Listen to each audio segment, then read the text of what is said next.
ભાઈ આ રામપાડાની પેઢીની જે માતાજી અમારા જેટલા છે એ તમને વાત માંડું છું. તો પહેલાં માતાજી છે કુળદેવી બેસરાજીમાં અમારા, પછી છે રણની દેવી, પણ રણની દેવી સડુ દેવી છે, પછી ઉગતાની દેવી આવે છે, પછી વિયોદમાં આવે છે, પછી હકોતમાં આવે છે, અને પછી દગાઈમાં આવે છે. જે દગાઈમાં હતા એ બાપનું દેરું છે, અને ખપુમાં દીકરી હતા એમનો જ પૂજાપો અમે કરી છીએ, અને માંડવરા બાપાનો પૂજાપો થાય છે, અને ધાવડી માની કલમ છે અમારી. બોલો રણસિંહ માની જય. ભાઈ હું જીવણભાઈ શિવાભાઈ સોવશિયા રામપાડાના રહીશ બોલું છું. રામપાડાના સોવશિયાનો અખાડો ઝૂઠાજી દાદા શરૂઆતથી જે આપણા દાદાની જે પેઢી આવી ત્યાંથી ઝૂઠાજી દાદા આપણે થઈ ગયા. એ પણ એ રાજપૂત હતા, અને એમના દીકરા હતા નાન દાદા, નાન દાદાના દીકરા હતા ઝામદ દાદા, અને ઝામદ દાદાના દીકરા હતા વાહતા દાદા, અને વાહતા દાદાના દીકરા હતા ગલા દાદા. જે ગલા દાદાની હયાતીમાં રામપાડાનો મઠ થયો ગલા દાદા.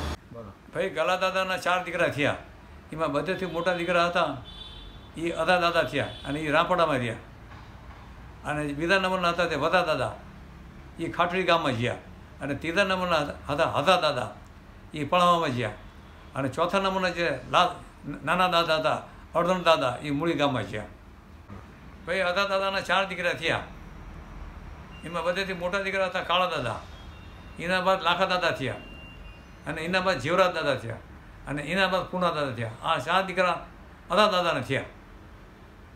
ભાઈ લાખા દાદાના 4 દીકરા થયા, એમાં હંદેથી મોટા હતા એ ભગત દાદા, એમના પાસે અમારા રામ દાદા, અને એના પાસે ઝામ દાદા, અને હંદેથી જે નાના હતા એ તળસી દાદા. પછી ભાઈ રામ દાદા થયા રામપાડાના પેઢીના. પછી રામદાદાના થયા 100 દીકરા, મોટા થયા પિતામર દાદા, એના બાદ શિવા દાદા છે જે અમારા વડવા થયા, અને એમની ઓછરીમાંથી અમે પેદા થયા. અને નરસિંહદાસ એના બાદ પછી નરસિંહ દાદા, પછી એ રામદાદાના 2 બૈરા હતા. પછી એમને નૈયો લાવી બાબુ, એમના બાબુ દાદા થયા, અને પછી ધનુ દાદા થયા, અને શંકર દાદા થયા. એટલે એમના બે ડોશીના મળી 100 દીકરા થયા.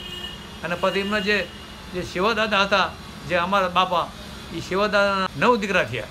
પછી ભાઈ અમારા બાપા શિવા દાદા, એમને પણ 2 બૈરા થયા. તો આગલા બૈરાના જે મોટા દીકરા થયા એ બાદર દાદા થયા, બીજા નંબરના હેમુ દાદા થયા, પછી બચુ દાદા થયા, અને બચુ દાદા બાદ પછી અમારું નામ આવશે જીવણ શિવા, તો એ જીવણ દાદા થયા.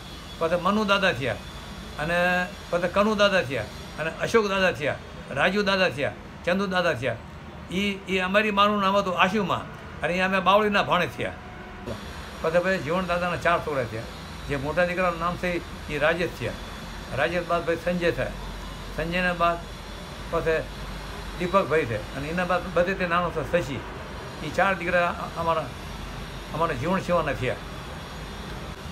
તો એમની એ ચારેયની માં છે પૂનમ બહુ, અને એ સાયલાની દીકરી હતી મશરૂ આલાની, અને એ ભાણેજ હતા 4 દીકરા એ હમ તો ઉગરી જાણે ભાણેજ.